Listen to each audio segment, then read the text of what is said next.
Let's go over to Jenny in Indiana. Welcome to the Line of Fire. Thank you. Thank you for taking my call, Dr. Brown. Sure thing. I'm kind of coming at this with sort of a different perspective. My brother, 4 years ago, his life was cut short due to alcoholism. He was a TK, preacher's kid.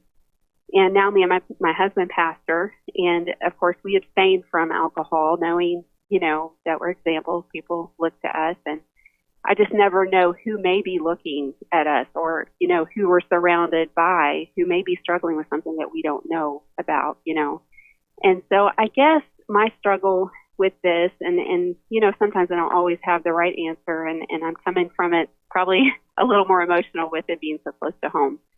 But, a lot of friends and leaders who fight so hard on the topic to drink as if it were the most amazing drink they could ever drink in their life. And so my question, is often, is it really about the taste or is it, something else? But a lot of times we get the question, well, some people struggle with obesity and overeating.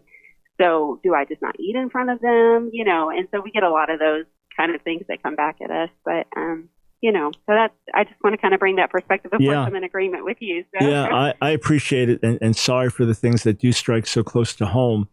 Number one, I am convinced that when people fight for this liberty and make it a big issue, that something is wrong.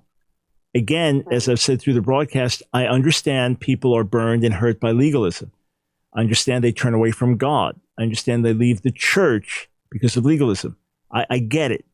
I understand that. As I've said, the antidote to legalism is not license, it's intimacy with the Lord. It's knowing the love of the Father. It's understanding God's grace. Years back when I was teaching a lot about the abuses of hyper grace, I would first teach about the beauties of true grace, knowing that many believers don't understand grace and don't understand the love of the Father. But when I see people fight for this, like what are you fighting for? Look, it'd be one thing if there was this new teaching that if you're married, once you have a child, that you're not allowed to be intimate with your spouse the rest of your life. But you'd say, okay, that is an abuse, that is wrong, that is something beautiful and healthy and wonderful that God gives in a relationship. But to make it about having a drink, that you're gonna fight for that, or it's that important. So if the taste of it, if having a drink is that big to you, something's wrong. I start there. Right. But I'm almost sure that in the vast majority of cases, it's not even about the taste of the drink, but about this, quote, liberty and being free from religion, and free from bondage, and free from tradition. And I have not yet in 50 plus years seen a single example of a church that has a culture of throwing off religious tradition, of throwing off the spirit of religion, of throwing off bondage to, quote, man-made rules. And that's what they're saying. I have not in 50 years, at least in all my experience in the States, ever seen a single church where it went well for them, where it produced holiness, where it produced discipline. I've never once seen it. And I don't just assume it's always going to go that way. And there was many times like, well, maybe so, maybe they are free. And every time it ends up in shipwreck, in disaster. And the problem is you can see it coming and you warn against it. You're just religious, man. You're just trying to put us into bondage. And worst of all, in many cases, there's open drunkenness. It's like, okay, you've already crossed the line. You know this is not a line to cross. Okay, so what about obesity? Yeah, obesity is wrong. Now, there are many people that hate being obese. I would imagine most people who are obese hate being obese.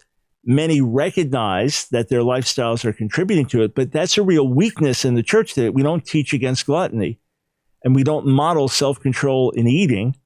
And it is a weakness and it is a problem. And I'll say this in a heartbeat. Okay, so I only eat healthily now. It's going on 8 years by God's grace. He transformed me. But otherwise, I never thought twice about going out to a restaurant, getting every unhealthy thing, if it's a special night out, right? Every unhealthy thing, the unhealthy appetizers, and then unhealthy meal, then unhealthy dessert.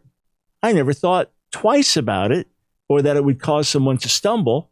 But if I realized it, if I thought about it back then, and if I say, you know, other people here, let's just say this.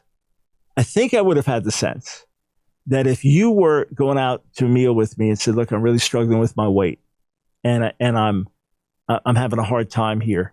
And it's just so hard for me to be in a restaurant. It's like, hey, tell you what, I'm going to eat something healthy so we can be strong together. I hope I would have had the sense to say that then. Certainly now, you better believe it. So we don't need to drink alcohol, but we do need to eat and drink.